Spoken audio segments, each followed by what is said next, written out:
Welcome, everybody, to another episode of Jabroni Drive. On this week's episode, Becky Lynch and Mommy, Elimination Chamber, Seth Rollins, Cody Rhodes, Roman Reigns, The Rock, the press conference. Will this be the greatest episode of Jabroni Drive yet? I think so. Timmy, what do you got to say to all the Schmid-Lavelites out there? Tom, everyone knows that when you tune in to Jabroni Drive, it's just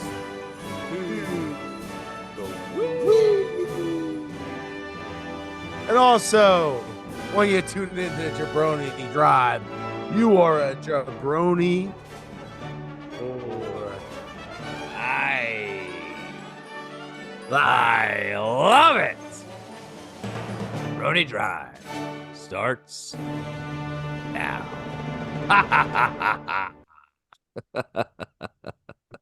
Oh, man. Another pretty dynamite maniacal entrance. Yeah, solid. We're doing it, you know. We're doing it here on Jabroni Drive, and we're just making things happen. We're on the road to WrestleMania. What a time to be a wrestling fan. What a time to be following the WWE. This is historical stuff. This is iconic stuff that's been going on over the last couple weeks, and we get to see it all, break it down for you, the people out there listening. And we love you. We appreciate you listening. If you're not already doing it, give us that follow, give us that subscribe. You know, tell someone that's a wrestling fan, you got to check out Jabroni Drive, man. They're really breaking things down. They have a different way of looking at stuff, and we cover everything that's happening in the WWE, and we love doing it for you. So please give us that follow, that subscribe on all social media platforms, YouTube, Spotify, Apple Music, Twitter, TikTok, Instagram. We're there. Give us a follow. You won't regret it. Timmy, another You got huge all week. that? Yeah, you got all that? Come on.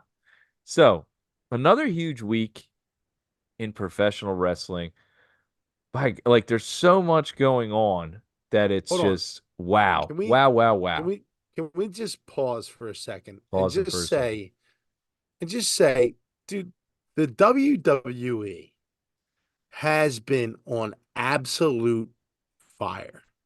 Like, it is unprecedented, the run that they've been on. Like, dude, I can't remember a time where I've been like more. Tom, you twisted my arm a year ago, less than a year ago, and you said, "Hey, hop on this journey with me. Take a ride through the WWE one more time. Just give it a shot." And dude, I am hooked more than I ever have been in the past. Like, even as a kid, even through like, dude, the attitude era, like this is what they're doing right now. It's just unbelievable. And I'm pumped to see like how everything plays out. It's just there's just such an abundance of like things that are going on right now in the WWE, and it's just like it's an exciting time, Tom. I'm pumped. I'm ready to go. I So love let's it. go. Let's go. Let's go. And Timmy, and to kind of touch on what you just said, a little less than a year ago, we started on this journey of Jabroni Drive and following stuff. And I've loved to see the evolution of your fandom. No longer just a fan of professional wrestling. You kind of look at it through a different lens now, and I think you're seeing different things that maybe we weren't necessarily looking for as like the kid when we're kids just watching Stone Cold and The Rock, you know. And the layers of that to me is what is maybe one of the most fun parts of professional wrestling. The history, the storylines, how it ties in together, the soap opera of it all, and just it's pop culture, it's iconic as we were saying, and the journey we've been on has led us to where we said weeks ago things are going to start to really pick up, you know, as we gone through the times after SummerSlam, between SummerSlam into Survivor Series War Games. In professional wrestling, traditionally, there's like, I don't want to call it a lull, but you're not getting your main nuggets, your main story, those big hits, those big pops that tell you where we're headed or even tease where we're going. We said, as these weeks were progressing, we get to day one. We're like, man, it's really going to start taking off. And it is. And that journey's been fun. And now we are officially on the road to WrestleMania. Do you like how I tied that in there? That journey has led us to the road to WrestleMania. And what a big week it was. And we're going to start with Thursday night, the press conference heard round the world. All right. So much going on in this press conference. Over 200 million views in less than, I think, 2 days. Set all sorts of records. It was pageantry. It was storyline. It was everything. Timmy, what did you think of this press conference and just like the setup and the feeling behind it and everything like that? My heart was pumping watching this thing. I loved it. I think that the idea behind it was really, really well done. So it's a spectacle, Tom. Like, and that's what the WWE is. Like they put on, they're not just gonna like, hey, like we're just gonna have a press conference and there's gonna be 3,000 fans there and we're just gonna do it. And yeah, it'll be it. Like we all know when the WWE puts on an event, it's gonna be everything. It's gonna be just all the pageantry, everything, right? And then what we saw with that press conference was exactly that. Like you brought in Pat McAfee, you got Michael Cole, you bring in Big E, CM Punk is sitting table side, he's doing commentary, and he's not just there to just bullshit and be another guy. He's saying some controversial things too as well. Like he really he contributed in a different way that really kind of rubbed some people yeah, and we'll get into that a little bit later, I guess. But like he really said some outlandish things, which I wouldn't say they're so outlandish, but like they were on point. But that's what he's doing right now. Like he's injured, so now they keep him relevant, right? He stays in the picture.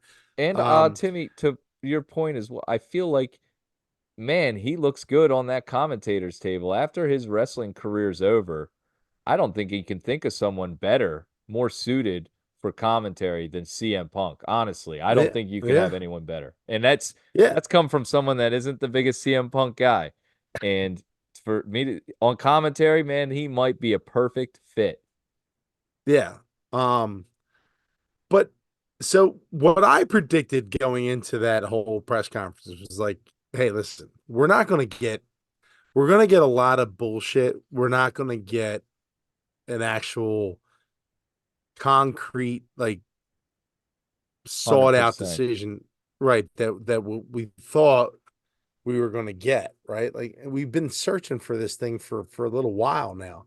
Like what's going to happen at WrestleMania? Like what is actually going to happen? And there's just been so much like kind of back and forth and like is it going to be The Rock versus Roman Reigns? Is it going to be like what's going to happen here? Um, but like what we get from the press conference is exactly what I thought we were going to get. A lot of pageantry, a lot of bullshit. The Rock really kind of, I think the biggest thing is The Rock implementing himself into this whole heel turn, if that's what you want to call it. Is that what you want to call it, Tom? Yeah, I feel like he's embraced the heel mentality of his character. Whether the I guess the question is whether or not this is a an audible from their original plan or is this was the plan all along. Timmy, I guess that's my question for you. As a wrestling fan, I feel like this was the original plan all along. Um, I feel like they had something going on here. Look, these guys have been in the biz their whole lives, some of them. I mean, The Rock's dad was, in the biz, his grandfather, they've grown up with this going on. Triple H has been at the top of this company for decades. And I feel like they're a step ahead and they know what they're doing and things are calculated. And, there is times when you have to call audibles. Oh, we got to do this, we got to do that, a little turn here, a little turn there. But as far as where their end goal of getting to, I feel like they've had this plan and they're going to be getting there. Does that make sense, Tim? Am I, No, it does. It does. The one thing that it's hard for me to commit to whether or not that was the real plan because I think there's no way of telling until like 10 years down the road when you get the beyond the mat, like you get that whole episode of right? like, like you'll get the behind the story, whatever. But there's things that I see, in my opinion, right, from an outsider's perspective, looking in, from a guy that hasn't been involved in the business for that long. Um, I see what they're trying to do, and I feel like that it makes sense. Like it makes sense that they're gonna prolong this thing. Like I don't know if they could ever have predicted that the most um Popular famous, WWE superstar of all time would popular. be getting cheered Rocky sucks because people are so invested into the Cody Rhodes storyline. No one could have predicted that because like Cody Rhodes has come from essentially nothing. And to compare him against a guy like The Rock, and you sit there and you go like this, like there's no way that they're gonna, and it happened. And I think there might have been this little pivot, but you cannot build WrestleMania on a whim. You cannot build WrestleMania the way it is done now on what the fans think. This is something that has been in the works for a long, long time, man. There is no way that they did not see this coming. There's not a shot. I know that The Rock always wanted to be involved. That's probably true. But there's no shot that they just pivoted and said, you know what? Let's just throw Cody back in there in the main event. Like, this has been a 2-year story, dude. Like, there's no shot that they've pivoted just because. I think Right. this is all heat. I think this is all stuff that they've really tried to manifest to create Cody to be as big as he possibly can be. If he does, and when he does finish his story, the merchandise will be through the roof. The story will be through the roof. The documentary will be watched a million times. It's gonna be nuts.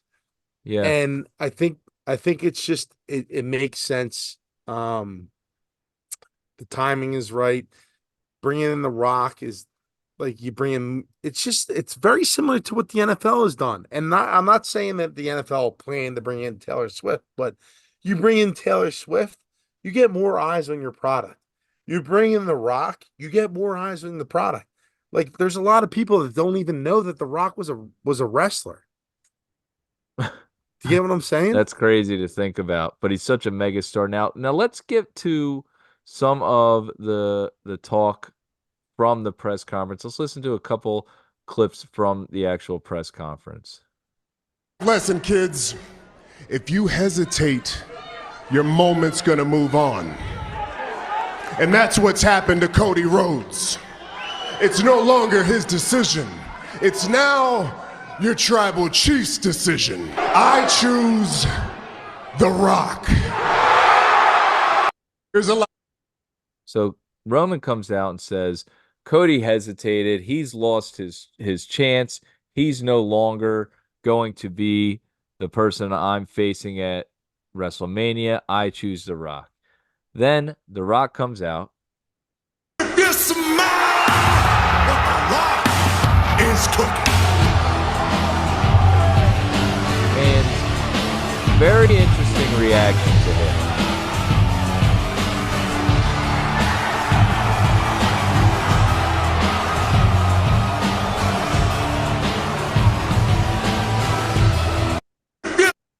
And he comes But the out and weird yeah, go ahead.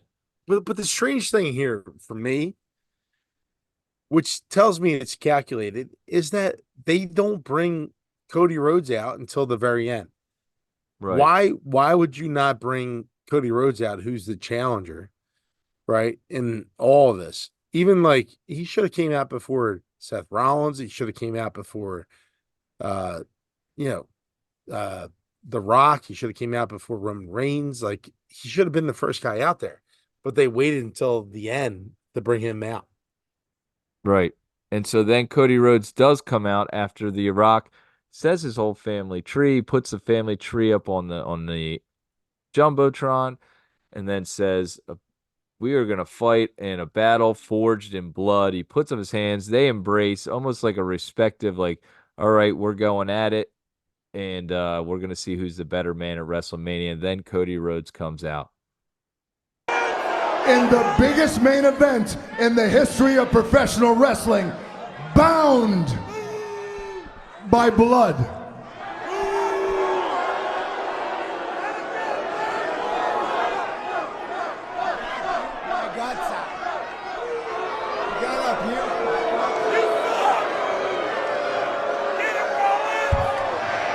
Couple you suck chance there. Yeah. Hold on. Hold on.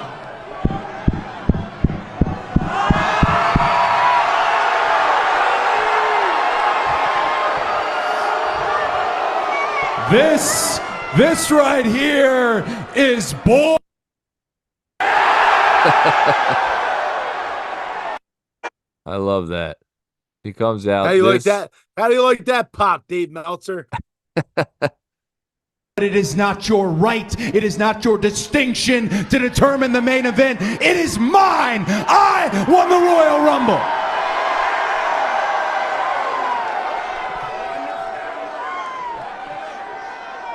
And Rock, we had a wonderful conversation.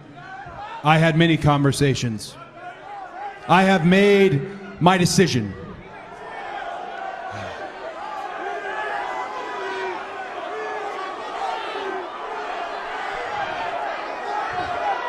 At WrestleMania 40, in the main event, I choose you, Roman Reigns. All right. I mean, he chooses Roman Reigns. The crowd goes crazy. Then Roman has some choice words for him and definitely a low blow. To understand this, you're irrelevant, just like your dad.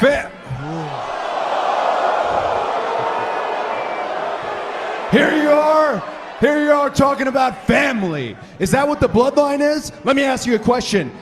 How's Jey? It's not a family.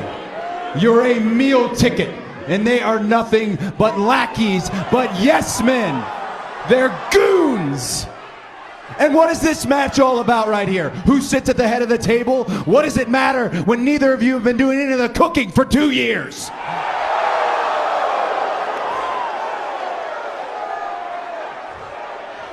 Earlier, we had that family tree up there, and you've invoked my father before, so let me go ahead and do the same. If your grandfather was here, if the High Chief, his grandfather, was here, they'd be ashamed of you.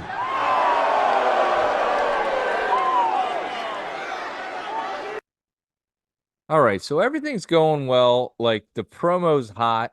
Cody comes out. No. Him and Roman are talking trash. I loved Roman's low blow. I mean, that's as low as you get talking about someone's father and calling him irrelevant and clearly it's not true. Dusty Rhodes is a legend, but just like such a shot. Do you have anything to say before we get to the next couple clips on that, Timmy? No, I just felt like yeah, I mean, is it going right? Yeah, it's going right for most. I don't know, dude. It just felt at that point for me. I'm like, what is going on right now? Like we got the family tree up. Like it just felt like kind of in disarray to me. Like I'm like, what is going on right now? Like where are we heading with this? Right? Because they throw up the family tree. Roman Reigns is sitting there, and like we feel like it's supposed to be a match between Roman Reigns and and The Rock, and now all of a sudden he comes out. It just felt off. Everything felt off to me. All right, so let's go with the the moment that everyone's been talking about. And when you're talking about his blood, you're talking about my blood. So now we have a problem.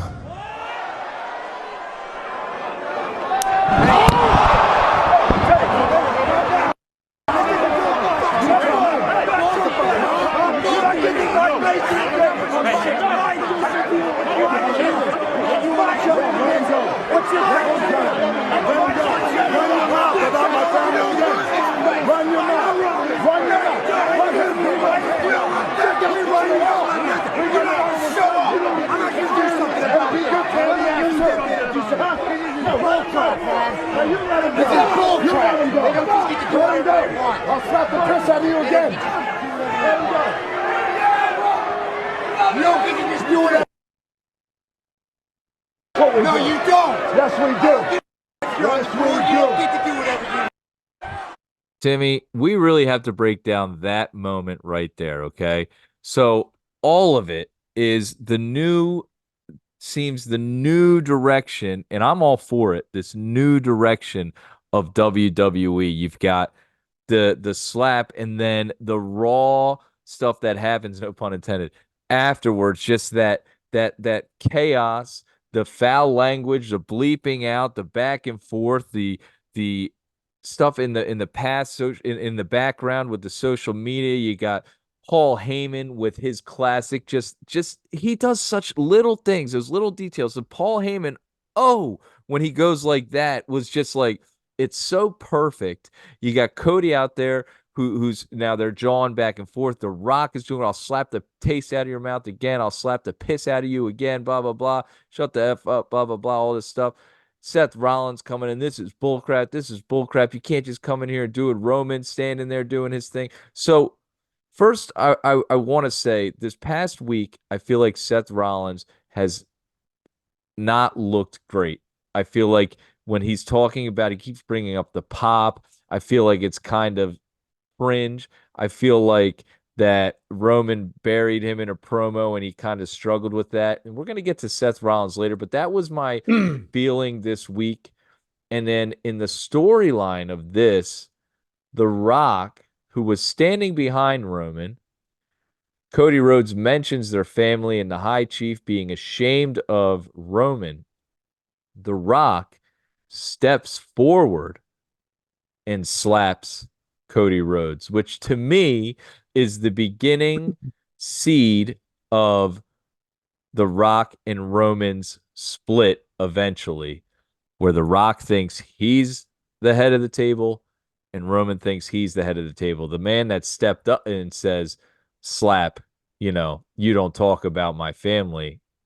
I mean, that's just to me a beginning seed. And I think that this was the plan to put the storyline of the family up there. You mentioned the family. So now then, Rock has a problem. Roman and Rock are together now. And I feel like they're going to be together through WrestleMania. so then what about, you're talking about seeds. Mm-hmm. What about when The Rock actually says that he wants to sit at the head of the table? Well, Was I that a think right now, was I that think not he's. was that a nothing? Was that like just a bullshit promo or I don't think that was a nothing. I think that what it looked like to me is when he came out and brought up the family tree, it was done. We're gonna fight. We're gonna decide this, but it's kind of done in honor. It's done in like forged by blood. This is going down, me versus you. We're gonna see who it is, man to man. Now, would Roman cheat on that? Maybe. Probably. He's done it for the last year and a half, but like I feel like that was the understanding that we're gonna do this. I'm the head of the table, not you, and we're gonna figure this out in the ring. Now it's a personal thing and they're band together. It's a family thing and they're band together against Cody, and the split eventually will be who thinks they're the head of the table, and there'll be more animosity build up. There'll be more of a storyline, and I think we're gonna have to wait. I don't think it happens at Mania this year. I don't see how they can do it all in the next couple months because then I feel like it's gonna be crammed, you know? Yeah, you can't fast forward that whole process. Which is exciting because to me that seems like The Rock then has now signed on for a little bit here. I'm not saying we're going to get him every week, but maybe he gets like a Roman-esque schedule and shows up whenever he wants. And then as we're getting closer to the big PLEs, oh look, it's The Rock. Yeah, I mean that's certainly possible. It's just, I mean, there's just so much that needs to happen before WrestleMania, right? For us to figure out exactly what's going to happen. And like these different promos and everything that comes into it. The conference was excellent. Again, I'm not taking anything away from it. Like I'm not saying that it was a bad conference at all. It's putting the WWE in a different light because there hasn't really been much like this in the past from the WWE. Like this is stuff that like is new, and this is the stuff that the UFC does, right? Like that's kind of like taking on some of like what the UFC does, and And they do Logan these Paul does. right, yeah, and they do these pre-fight um press conferences, and we might be seeing a lot of this moving forward, but um it draws more attention, more eyes to it, right? And it builds into the story, which is exactly what you want. And I'll tell you what, the one thing that it did do on a Thursday, Tom, that I was doing absolutely nothing, it made me tune in to Peacock and to the WWE because I'm invested, and I'm invested in the storyline. I'm invested in The Rock, and I'm invested in in Roman Reigns and Cody Rhodes and all that stuff. So I tuned in for 2 hours to watch essentially nothing, but I got something out of it. So I mean, that's what they want to do. That's what they create, and that's what's good about what they're doing with their product. It's incredible. I love it. And I like the whole idea of it and this new WWE formula of promotion using the social media outlets more like they should have been doing these press conferences. They see the formula, how it works for Logan Paul, the UFC, obviously, and just draws more eyes to their product. Like you said, on a random Thursday, the week before the Super Bowl, when there's nothing on and people are tuning into this, and like over 200 million views. It's incredible what to see. Now, the press conference was great. I thought the mommy Becky or mommy Becky Lynch promo stuff was good. I thought Becky Lynch had some good lines in that, and we're gonna get to them a little bit later. The backstage stuff with the press conference I thought was very well done. The Rock coming up to Triple H telling him to fix it. If you don't fix it, we're gonna fix it. And those two guys walking out together, Rock and Roman, as a team, is a very powerful group walking out. It's like, wow. And both of those guys are being teased for Friday Night Smack, or not teased, have been booked for Friday Night SmackDown this Friday. I think we're going to get something big, some big fireworks, obviously some must-see TV, and I can't wait for it. Timmy, is there anything else on the press conference you'd like to talk about and maybe elaborate on anything you'd like to touch before we move on? No, I mean, look, it played out the way I think that the WWE wanted to play it out. I thought that they said that that whole thing was pretty much like ad-libbed Yeah. from all the stuff that I saw on Twitter, which I heavily doubt. Uh, that's tough to do something like that and get the results that you want, right? Like getting into like you have to set up pretty much WrestleMania from that press conference, right? You can't just ad lib something, right? You Right. have to have a common goal, right? You have to make it work. I thought it was well done all the way across the board. I thought Michael Cole and McAfee did a really nice job. I thought CM Punk added some nice flavor to that whole experience too as well. As he's still a performer, he's sitting there running his mouth while The Rock is sitting there watching him. He said, "I would Yeah. have punched The Rock in the face. Like I would have punched him in the face after he got smacked. After Cody Rhodes got smacked in the face. Like, why would you not hit him back?" And I have the same question. Like, that's a valid point. Like, Yeah. why would you not? Why would you just sit there and take it? But listen, we move on from that, and then we head into SmackDown, and then into Raw, which both shows have given us a lot of ammunition, Tom, heading Yeah. into the road to WrestleMania. And we have a lot to cover from those shows, so we're going to try to get through it. The first thing I want to talk about is SmackDown. Triple H comes out and he has some words. Now, folks, we got a lot of clips out here for you today to listen to just because there's been so much going on. So we want to play these clips, take a listen, and we'll discuss after. So this is Triple H in the message he sent to well, I think you'll be able to tell who he sent it to.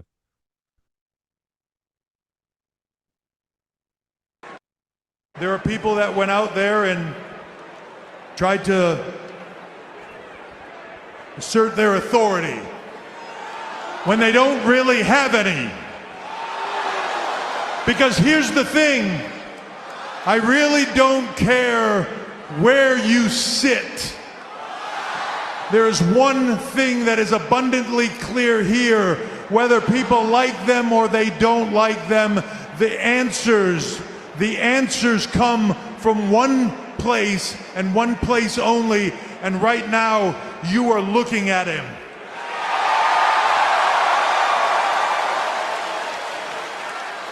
So let me just say this, in the main event of WrestleMania 40, the biggest WrestleMania of all time, Roman Reigns will defend his undisputed WWE Championship in the main event against Cody Rhodes.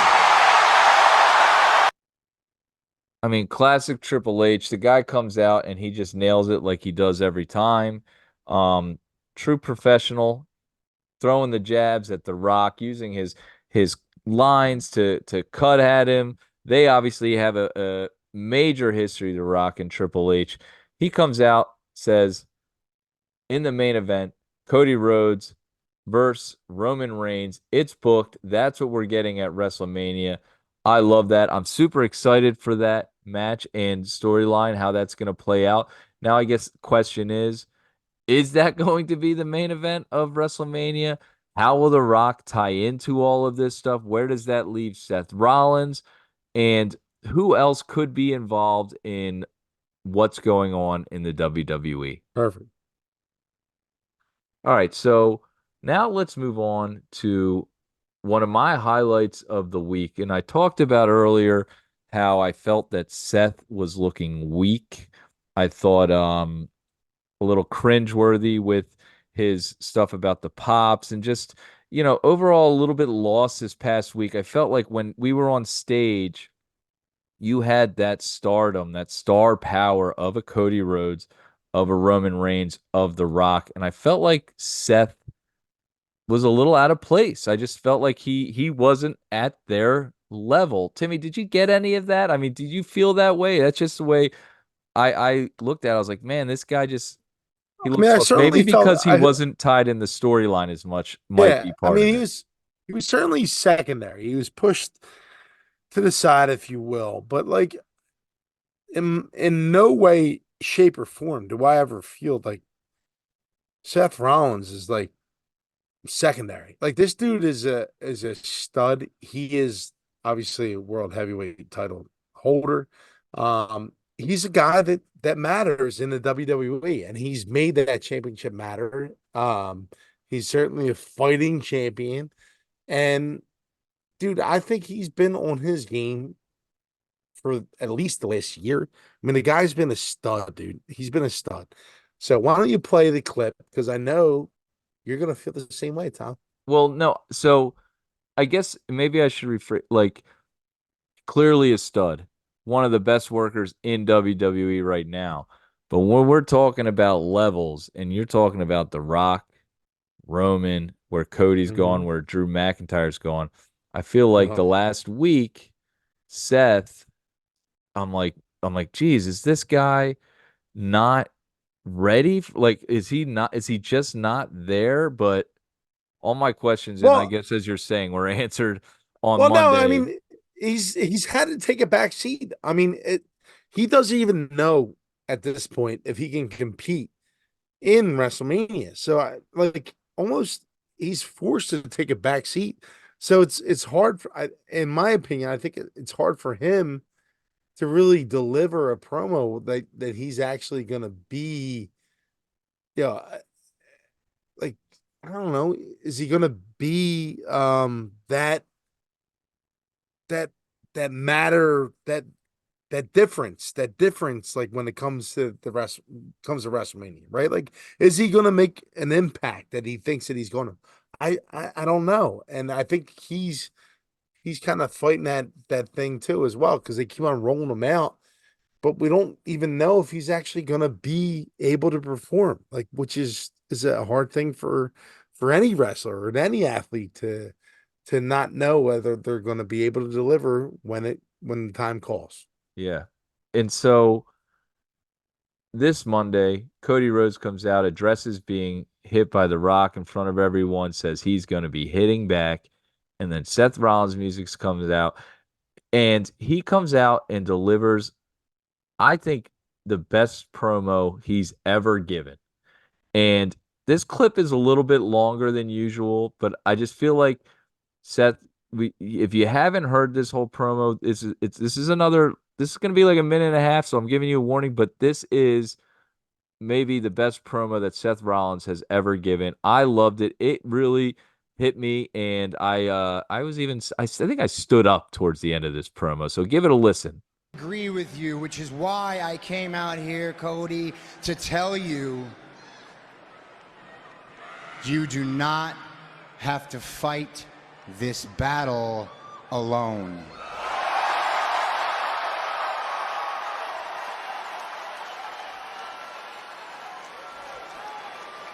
Now, you and I, we haven't always seen eye to eye, but a couple weeks back, you told Roman Reigns you didn't just want to take his title from him, you wanted to take everything from him, and deep in my soul, I felt that. Love that part. And that is why at the press conference, when The Rock laid hands on you, I stepped up, because I am sick and I am tired of people like The Rock, of people like Roman Reigns, these arrogant, entitled pricks who think they can do whatever they want. They can throw their weight around, make any decision they want with no consequence. I am sick and tired of them always getting away with it.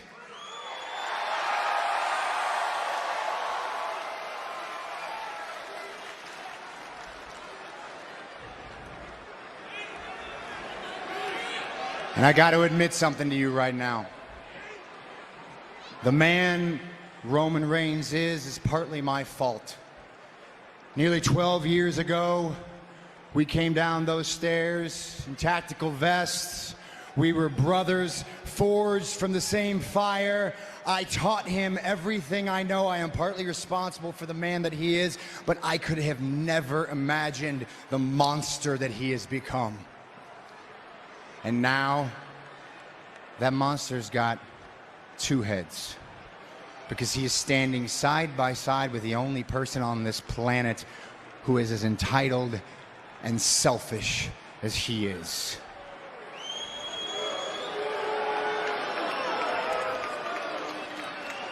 But when it comes to fighting the bloodline,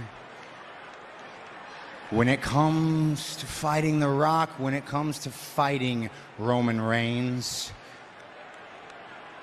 there is only one man on earth who is uniquely suited to be your shield.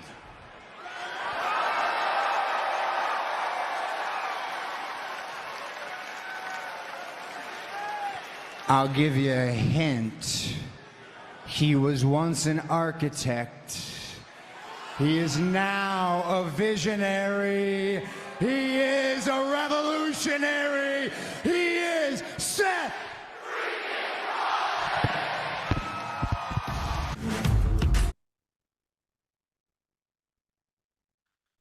Wow, wow, wow, wow. So much to unpack there. First of all, he comes out. He's there to straighten Cody out. What's your plan? He says, "Where are you going with this? Last year you tried to do this and you got screwed. What are you going to do this year? You're facing Roman Reigns again. Roman Reigns is the monster he's become because of partly what I did, how I did things, and he goes into the storyline with Roman and Seth, which is eventually a WrestleMania main event, those two fighting each other. And you have that happen. Then he drops the shield line. I can be your shield. I'm a here's a clue. He does his taglines. The place goes crazy. It was the cadence, the delivery, the story, everything. A plus.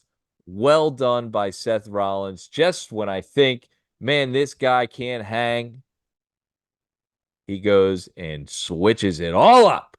And I loved it. Great promo. I can't give him enough credit for that promo. So well done. And I loved every moment of it. And that's why we played the long clip there for you. We don't normally do that, but I just thought it was so well done. To me, the best promo Seth Rollins has ever given. And I think that's nuggets right there that there's so much of a history with him and Roman.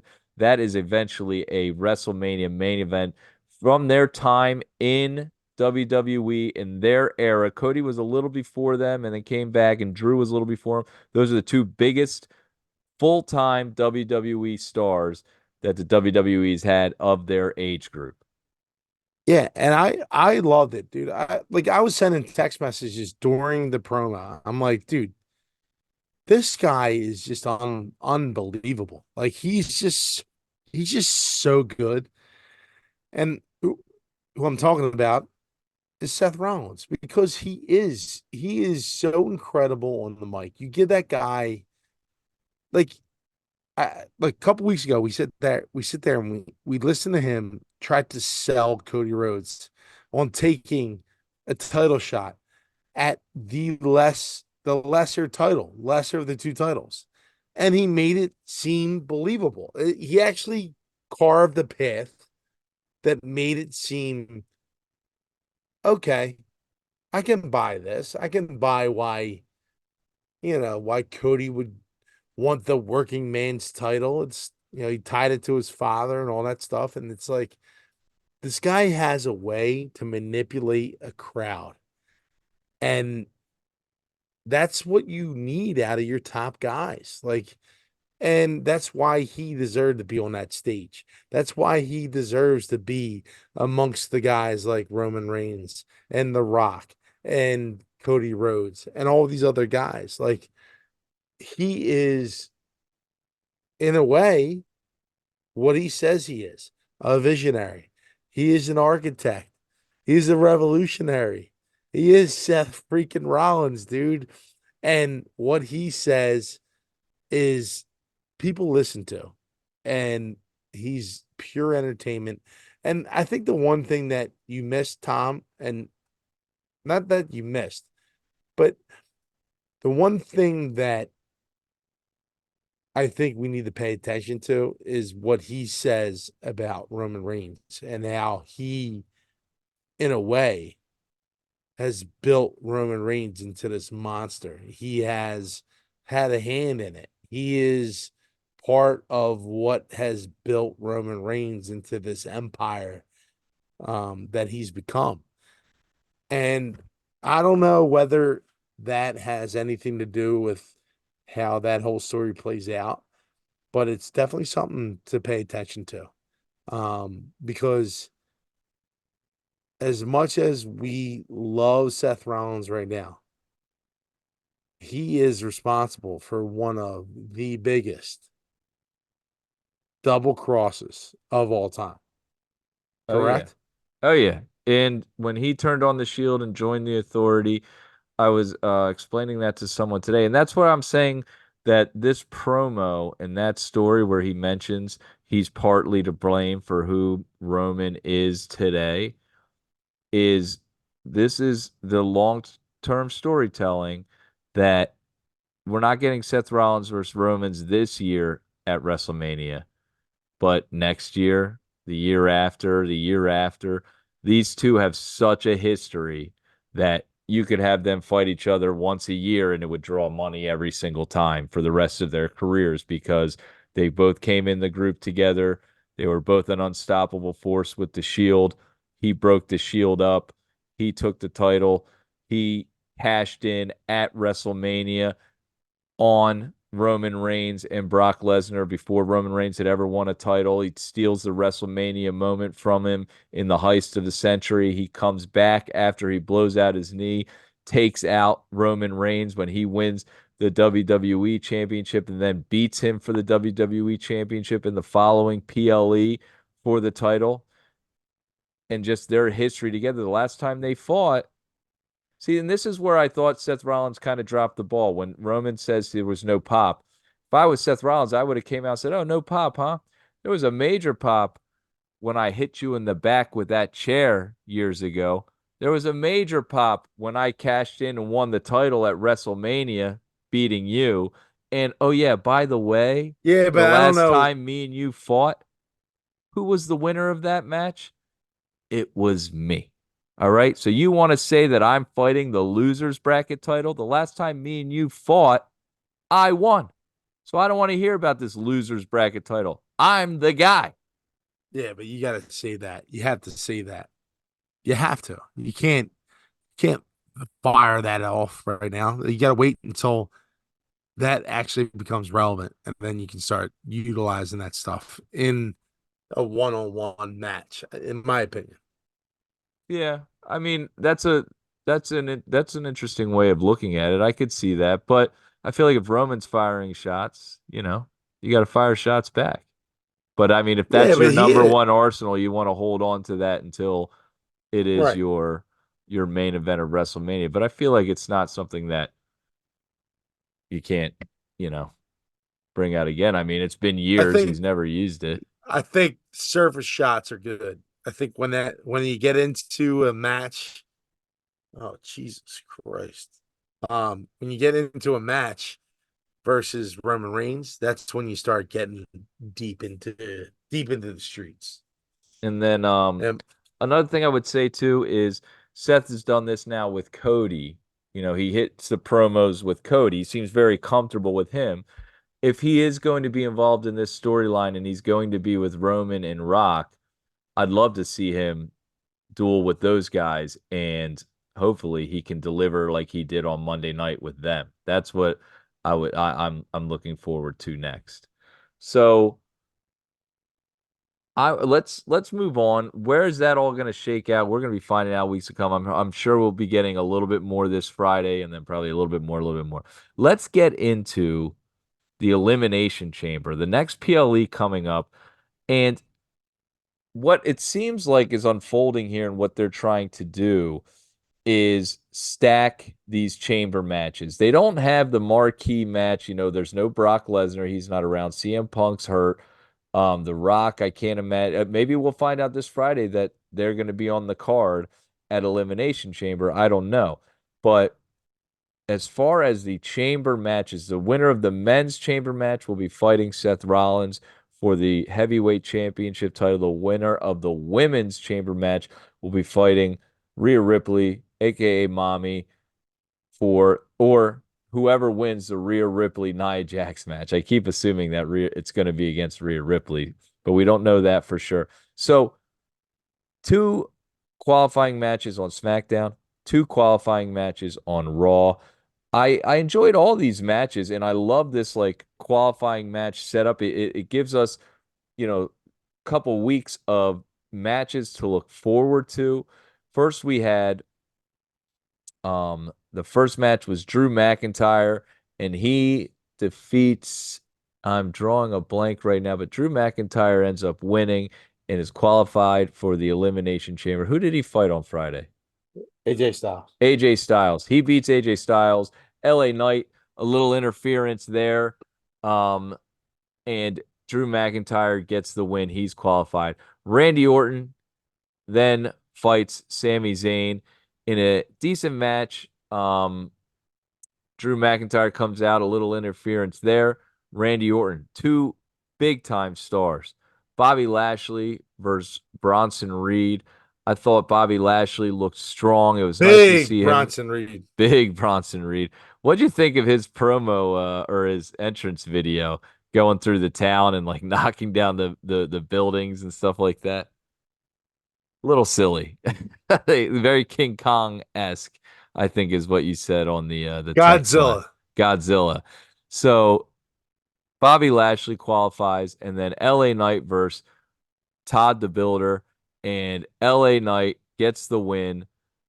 So you've got Drew McIntyre, Randy Orton, LA Knight, and Bobby Lashley all in the Elimination Chamber. That is a star-studded chamber. There's no outliers here. There's no last year there was a Johnny Gargano. There was other wrestlers that you wouldn't say were your mainstream guys. And I feel like this is what WWE's decided to do because the card itself isn't so big for Elimination Chamber.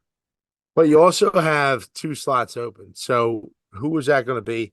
I think there's a potential of having KO and Logan Paul in this That would be my match. prediction.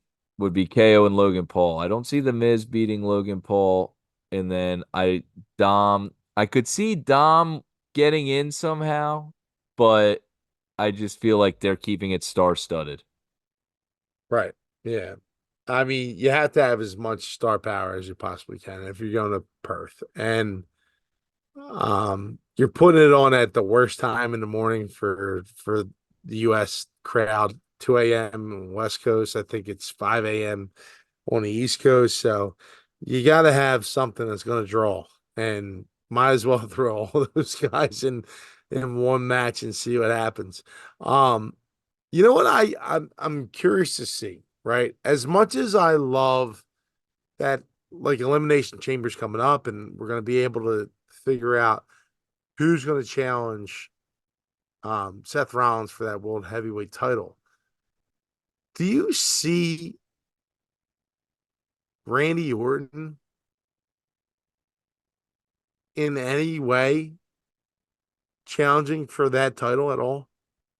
Could be Randy Orton. I mean, Randy and Seth certainly have a history, and Randy Orton, I'm curious how much time is left on his career. He came up at the same time as a John Cena, Brock Lesnar, Batista. They were all in OVW together and they came up together. So he's not a young man anymore. He's just coming off a major injury. These WrestleMania moments, you only get so many. So, And this is a time for him to give back to the company and put over people. Not that he has a problem with that, but so if I we're can see looking him at winning. this, so let's look at this right now. Like, so honestly, the biggest thing going right now is Drew McIntyre and his heel push. Right. And he's doing such a fantastic job with that. I don't see LA Knight coming out with that, which kind of sucks too as well, because like this dude's been on such a monumental rise, and he just doesn't have it's not he just doesn't have the accolades that come with it. And he says it actually in his promos, right? He recognizes it. But like, where do we see that? Like, where does it manifest? Like, what's going on right now with this like whole world heavyweight title? Do we feel like Drew McIntyre is a foregone conclusion? I don't know. I don't think there is I don't see it being Bobby Lashley. I just don't feel like that makes any sense. I don't think it's LA Knight. I don't feel like they'd put him in with Seth Rollins just yet, and you got two baby faces there. Uh, Orton is definitely a possibility. Drew McIntyre is definitely a possibility. If KO or Dirty Dom gets in, I don't see either of them. And Logan Paul or The Miz, if The Miz were to get in, I definitely don't see The Miz doing it. And Logan Paul already has a title, so I don't feel like he'd be, the double title. Like, are they going to give All right, Logan Paul a double championship? hold on. Possibly. I mean, he is Ready? a star. I would So go you McIntyre, Orton, Logan Paul. Those would be my top three, and I'm leaning towards McIntyre. I would love it to be McIntyre. all right. So you ready for this? I'm ready. McIntyre wins, gets his title shot, and then we get the cash in. Yes. Amen. That's what I've been praying for the last 6 months. You've been praying on it. Praying for it. I need the well, I'm saying a failed cash in with the turn where McIntyre joins the Judgment Day. All right. So you get the chance and you offer Damian Priest, like when you're talking about in the back, hey, you're not going to get this cash in. I just don't see them putting a major title on Damian Priest. You're not going to cash it in, but you're going to have an incredible moment at WrestleMania where those two guys are down and you're going to come in, you're going to cash in, you're going to go out there and your group's going to turn on you and you're there he's going to join the Judgment Day. That's what I So would you want do. It could happen some other way, but that's what I would love. to? Yeah. Well, something's got to happen because he's got to do something with that Money in the Bank briefcase. Time's running up. He has till July. I mean, the time is still running up. Damian Priest or Finn Balor's contract is coming to an end. I don't know if they're going to renew him.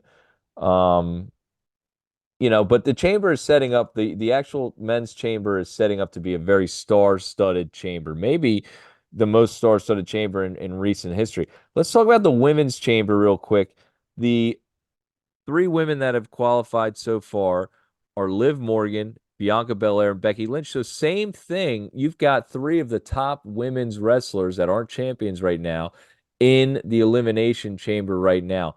I've really enjoyed the promos with Becky Lynch and Mommy. Becky Lynch has been hitting it out of the park. As much as I don't care for Becky Lynch that much, she's been the best one so far with the digs and the blows on the mic with, Mommy's going to learn what it's like to be a bottom. I think she really, I think, puts time into what she's going to say on the mic and her digs that she's going to give at people, and she does a great job with it.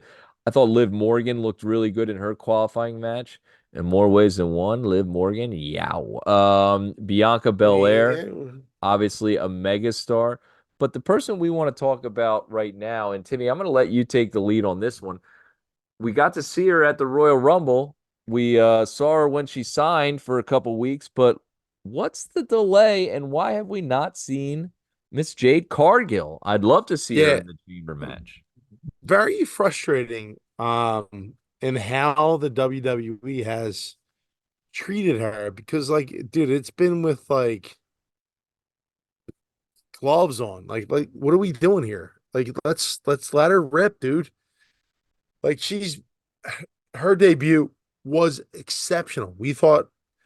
I think we said on the show, Tom, like we thought that her debut was probably one of the better ones we've seen, and like to do it at a Royal Rumble was like impressive, and it's been silent since then, which is kind of disappointing because, like, dude, we've been treated to her right in this manner. She's delivered on something that we didn't think that she would be able to deliver on, and now she's been kind of pushed down again. And it's like, what is she doing? Like, what is she about? Like, what is her story? Like, give us something. Give us some nuggets. Give us like anything. And it's been kind of quiet, and it's frustrating. It is frustrating. So I'd love to see her in Elimination Chamber. The only thing I can think of why they haven't had her showcase and put on is maybe they're not ready for her to hold a title and they don't want her to come out and just to lose and maybe look weak. She hasn't really lost yet. I know she didn't win the Royal Rumble, but she looked strong there. And maybe they're afraid of her not having that same aura and not having the time to develop a storyline heading into WrestleMania. So they're going to wait till after WrestleMania to really get her kick started on a storyline. Unfortunately, I think that's happening with a lot of wrestlers. We've talked about in the past the depth that WWE has, and guys like a Sami Zayn, like a Kevin Owens, like Bobby Lashley, Montez Ford, Chad Gable, et cetera, et cetera, et cetera. All these guys that are incredible in-ring talents, entertaining wrestlers, don't have the major storylines because there's so many guys there at the top that just it's not their time, unfortunately. So they get pushed aside and don't get the TV time that maybe they might deserve. But that's just the biz, and that's how it goes, unfortunately. Yeah. I Well, think it's all part of that. we need a little more time with Jade to really invest into her. Like you can't just throw her in a match and then we're just gonna go, you know what? Yeah, she deserves it. I mean, we saw what happened around the Rousey. Like she came in for a hot minute, they threw the title on her, and everyone turned against her. Like, and I mean, I'm not saying it's just because of one thing or another, but I mean, her wrestling wasn't great, but like they really crowned her really quickly as soon as she came in, and I hope not to see the same thing that happens to Jade Cargill. Right. So maybe that's why they haven't been rolling her out. But yeah, that's a good point. You don't want to, maybe they learn from their mistakes with Ronda. Who knows? All right. So let's get to our last topic of the night, and that is going to be the six-man tag match between Imperium with Gunther and the New Day with Jey Uso. Really entertaining match. I like how it was done. Um, the camera work on Raw, we talked about that earlier. You had mentioned some darker tones in the coloring there and some close-ups on the camera work for the individuals and how they shoot a match. It was really interesting, those corner shots and stuff like that. If you haven't noticed it, maybe take a look on the next episode. I wonder if it'll be the same way for SmackDown. In the end, New Day with Jey Uso comes out with the victory. A fun match, hard hitting, nice pace with the six-man tag, good camera work, but the setup is next week. Jey Uso versus Gunther for the Intercontinental Champion has just been announced. Timmy, the big question: can main event Jey Uso take the title off of Gunther on Monday Night Raw? Dom, we don't see a lot of titles change hands on Monday Night Raw. We see a lot of tag team stuff kind of go back and forth, maybe. We do not see major titles switch hands on Monday Night Raw, but Tom, I think that we might have a situation here. Yeah, I think we have a situation for sure, Timmy. There is a situation here. You've got someone that is over, that is more than worthy of the Intercontinental Championship. It's someone I think that you can put it on that the But audience wouldn't be like, this guy. It's an interesting matchup. but at the same time, like, yes, is Jey Uso over? Yes. But so is Gunther. Gunther is over more than anyone. I mean, he's not look, obviously he's a heel, so he's not getting the same crowd reaction that Jey Uso does when he's doing his whatever, like on the turnbuckle. But like as a heel, Gunther's better than most out there right now. And I would say I would say if you would say like if Jay is obviously a face and Gunther is a heel, I would say they're very equal in terms of their popularity. And I think that it would be an epic match. We saw a little taste of it from last week in that six-man tag team match that we're going to get an epic match um, that will lead to something incredible. Whatever the ending is, however it plays out, it's going to lead to something. I know, it's setting up for something for WrestleMania. Yeah. And that is a match. And as you're saying, he's over. And it's a different type of over because he's a heel. When Gunther has a match for the title, you circle it. Next Monday, Jey Uso versus Gunther for the Intercontinental Championship. I cannot wait for that match. I mean, that is main event material. That's main event of a PLE. That's a great matchup with two of the best in the biz right now, going for a very coveted title that is just been elevated to the highest I think the Intercontinental Championship has ever been elevated. And I can't wait for it. Will this be the day? It just seems to me like a mistake to have it happen on a Monday Night Raw. But we've got new ownership. We got the deal with Netflix coming up. They might want people out there, i.e., 1, 2, 3 Kid, beating Razor Ramon, Mankind winning the title against The Rock, Jey Uso. You never know what can happen on Monday night. That sometimes that they throw that in there every once in a while so that you get to thinking, hey, anything is possible on Monday Night Raw. What do you think? We'll see, dude. I can't wait for this match. Raw is war, Tom. Raw is war. That's right. You never know what's going to happen on Monday Night Raw, just like you never know what's going to happen on Jabroni Drive. Timmy, we've come to the end of another great episode of Jabroni Drive. We got to thank everyone that's stuck along with us and gone through. We're sorry for the clips being a little bit longer than usual. We hope you enjoyed them. Another great weekend. Rock and Roman on SmackDown. More storyline development and more who's going to be in the Elimination Chamber. Timmy, you got anything you got to say to all the Schmidt and Lavellites out there before we sign off? Tom, they all know that when they tune in to Jabroni Drive, that they are Jabronis For life. That's right. New episodes every week. We love you. Thank you for listening. If you're not already doing that, give us a follow, a like, a share, subscribe. Available on all podcast platforms and YouTube. For Timothy Schmidt, my name's Tom Lavelle. This has been another episode of Jabroni Drive. Until next week, peace.